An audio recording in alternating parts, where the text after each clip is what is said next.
आपको पता है मैनिफेस्टेशन के लिए सबसे ज़्यादा ज़रूरी क्या होता है? क्या आपकी कामनेस, आपका साइलेंट बिहेव, आपका पेशेंस या और कुछ? तो आज हम इसी के बारे में जानेंगे एक छोटे से कहानी के ज़रिए कि हमें मैनिफेस्टेशन करते वक्त हमारा मन कैसे रखना चाहिए, हमें कैसे रहना चाहिए। ये आपको आज की वीडियो में इस कहानी के ज़रिए समझ में आ ही जाएगा। नमस्कार दोस्तों, मैं हूँ हरीश और स्वागत है आपका मैनिफेस्ट विथ हरीश पर।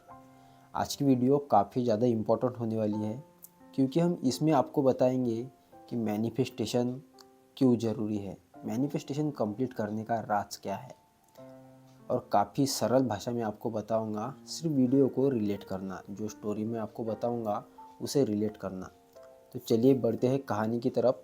एक राज्य रहता था। उस राज्य में एक राजा था, बहुत प्रतिभाशाली, बहुत धनवान।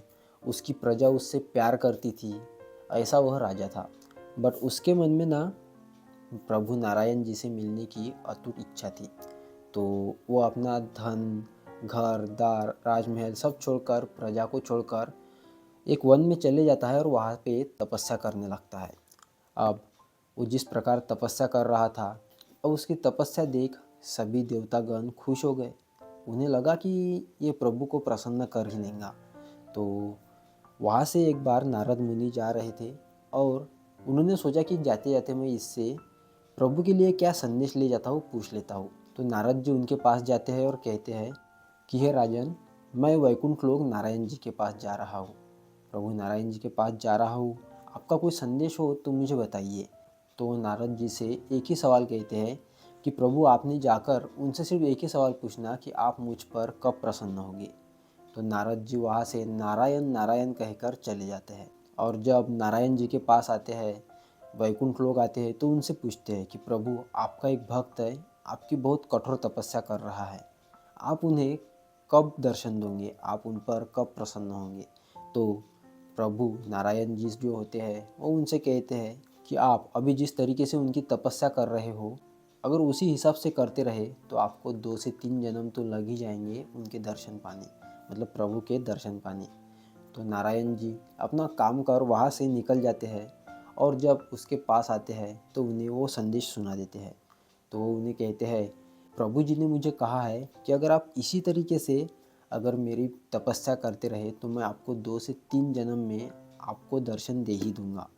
आपको क्या लगता है उसने वहाँ पर क्या किया होगा? नाखुश हुआ, नाराज़ हुआ, या उसने तपस्या छोड़ दी? नहीं, वो और ज़्यादा खुश हुआ और ज़्यादा हैप्पीली उसने तपस्या की। और यकीन करो, वो इतना खुश हुआ था, इतना खुश हुआ था, उसने वो अपने 2-3 जन्म बाद का जब नारायण जी उन्हें मिले, वो उन्होंने तभी अपने आँखों के सामने इमेजिन कर लिया था। और उन्होंने सोचा था कि जब भगवान आएंगे, जब नारायण जी आएंगे वैकुंठ लोक से, उन्हें जब दर्शन देंगे तो मैं ये कर रहा हूँगा। और उस राजा ने ये सारी बातें प्रेजेंट में सोची थी और ऐसी सोची थी कि वो कंप्लीट हो चुकी है, और काफ़ी खुश थे, काफ़ी हैप्पी थे। और उनकी वो खुशी, उनका वो भाव देखकर, प्रभु को पाने का भाव देखकर प्रभु अत्यंत खुश हो गए। केवल उनके खुशी से, उनकी जो उनमें जो उत्साह जागा था, उनको जो आनंद आ रहा था, वो देखकर प्रभु वैकुंठ लोक छोड़कर सीधा उस राजा के पास आए उन्हें दर्शन देने। और यहाँ पर आप सोच रहे होंगे कि प्रभु ने तो 3-4 जन्म कहा था, बट इतने जल्दी कैसे आ गए? यहाँ पर उसका एक ही रीज़न है कि उनकी खुशी, राजा जो खुश हुए थे ना प्रभु को मिलने के लिए, वो उनके लिए बहुत थी। इतने ज़्यादा खुश हो गए थे कि प्रभु को आना ही पड़ा। और यही हमारे मैनिफेस्टेशन का एकमात्र ज़रिया है। अगर हमें भी हमारा मैनिफेस्टेशन कंप्लीट करना है, हमें भी सक्सेस होना है, हमें भी हमारे मैनिफेस्टेशन को अच्छे से फास्ट कंप्लीट करना है, तो हमें खुश रहना ही होगा। हमें खुशी के साथ ही हमारा मैनिफेस्टेशन, जो भी आप अफर्मेशन करते हो, जो भी आप स्क्रिप्टिंग करते हो, जो भी आप विजुअलाइजेशन करते हो, हैप्पीली ही करना चाहिए, खुश होकर ही करना चाहिए, तभी आपका मैनिफेस्टेशन सक्सेस होगा। और यही हमें मैनिफेस्टेशन सिखाता है और इस कहानी से हमें यही सीख मिलती है। दोस्तों, आपको ये कहानी कैसे लगी हमें कमेंट में ज़रूर बताइए।